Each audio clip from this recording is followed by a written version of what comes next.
오늘은 사사기 21장 말씀이 되겠습니다. 구약 성경 399페이지를 찾아주시기 바랍니다.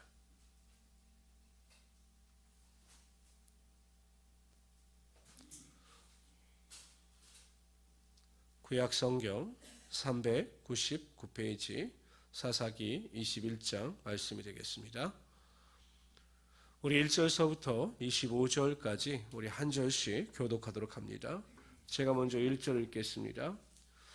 이스라엘 사람들이 미스바에서 맹세하여 이르기를 우리 중에 누구든지 딸을 베냐민 사람에게 아내로 주지 아니하리라 하였더라.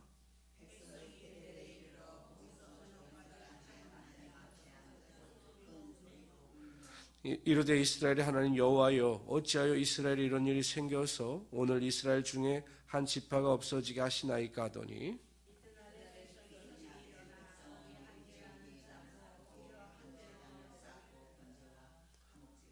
이스라엘 자손이 이르되 이스라엘 온 지파 중에 총회와 함께하여 여호와 앞에 올라오지 아니한 자가 누구냐 하니, 이는 그들이 크게 맹세하기를 미스바에 와서 여호와 앞에 이르지 아니한 자는 반드시 죽일 것이라 하였습니다.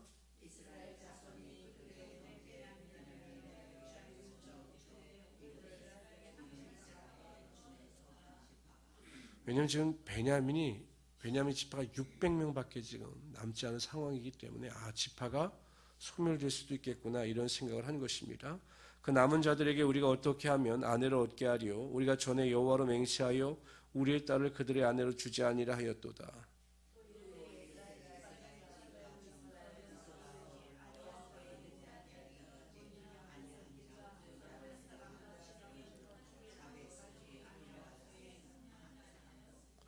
길르앗 야베스 사람들 같은 경우는 므낫세 반지파, 요단 동편에 있는 므낫세 반지파인데 여기가 워낙 베냐민 지파와 친밀한 관계를 유지하고 있었기 때문에 이 베냐민 지파의 전쟁에 참석하지 않은 겁니다. 그것을 지금 책망하고 있는 겁니다.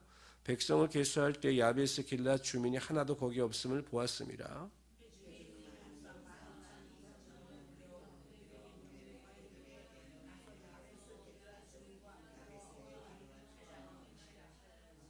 너희가 행할 일은 모든 남자 및 남자와 잔 여자를 진멸하여 바칠 것이니라 하였더라.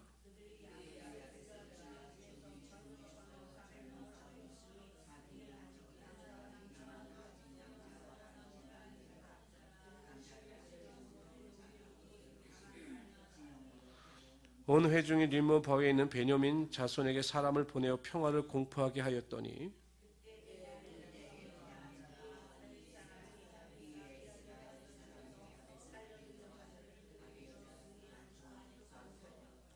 백성들이 베냐민을 위하여 뉘우쳤으니 이는 여호와께서 이를 이스라엘 지파들 중에 한 지파가 빠지게 하여 하셨음이었더라.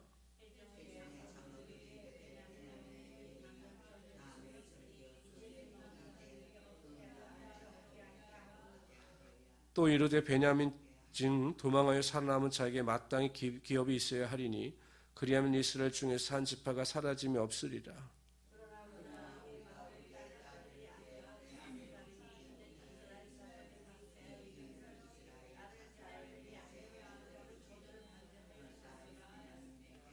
또 이르되 보라, 베델 북쪽 르보나 남쪽 베델에서 세겜으로 올라가는 큰 길 동쪽 실로에 매년 여호와의 명절이 있도다 하고,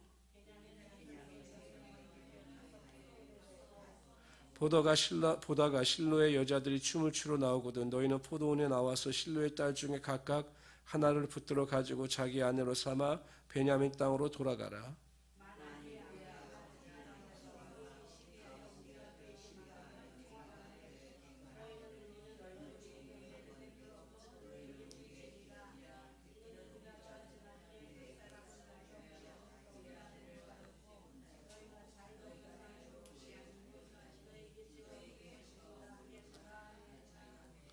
베냐민 자손이 그같이 행하여 춤추는 여자들 중에서 자기들의 숫자대로 붙들어 아내로 삼아 자기 기업에 돌아가서 성읍들을 건축하고 거기에 거주하였더라.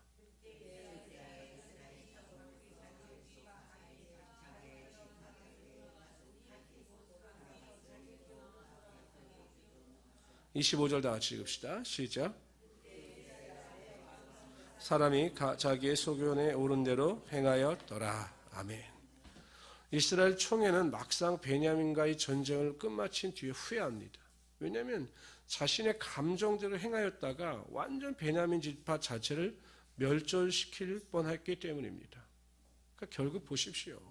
하나님께 진작에 기도하여 하나님의 뜻을 구하여 하나님의 방식대로 일을 행하지 아니하고 자신의 감정대로 일한 대가는 결국 후회밖에 남지 않는다라는 것입니다.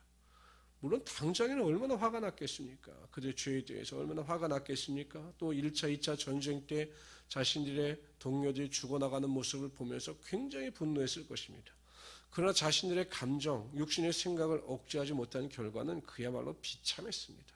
그래서 지금 후회하고 그 베냐민 지파를 살리기 위해서 자신들 나름대로 노력하고 있습니다. 또 보세요.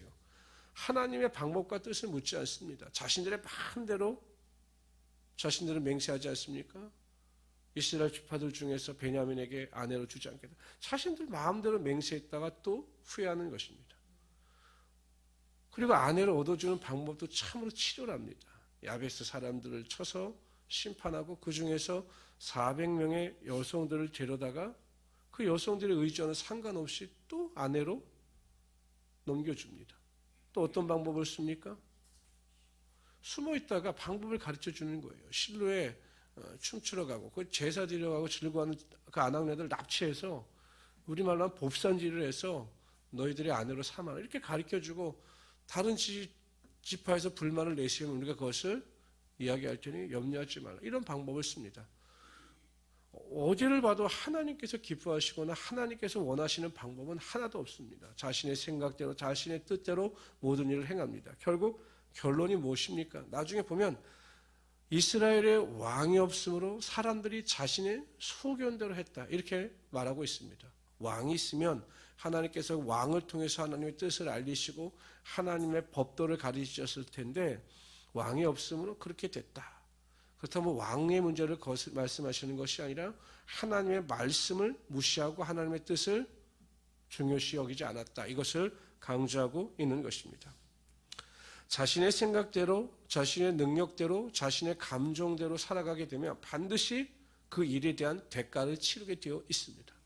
지금 당장은 무엇인가 열리는 것 같고 무엇인가 승리하는 것 같지만 그 뒤에는 반드시 후회와 좌절과 슬픔과 낙심과 고통이 따라오게 되어 있습니다. 그러나 하나님의 말씀대로 하나님의 뜻대로 시간이 더디 걸릴지라 할지라도 그 뜻을 묻고 하나님께서 이끄시는 대로 살아가게 되면 반드시 그 일의 결과는 하나님의 축복이고 하나님의 영광이 나타나게 된다는 것입니다. 그래서 우리는 끊임없이 하나님 앞에 무릎을 꿇고 하나님께 기도하며 끊임없이 하나님의 뜻을 쫓아 살아갈 수 있어야 한다는 것이죠.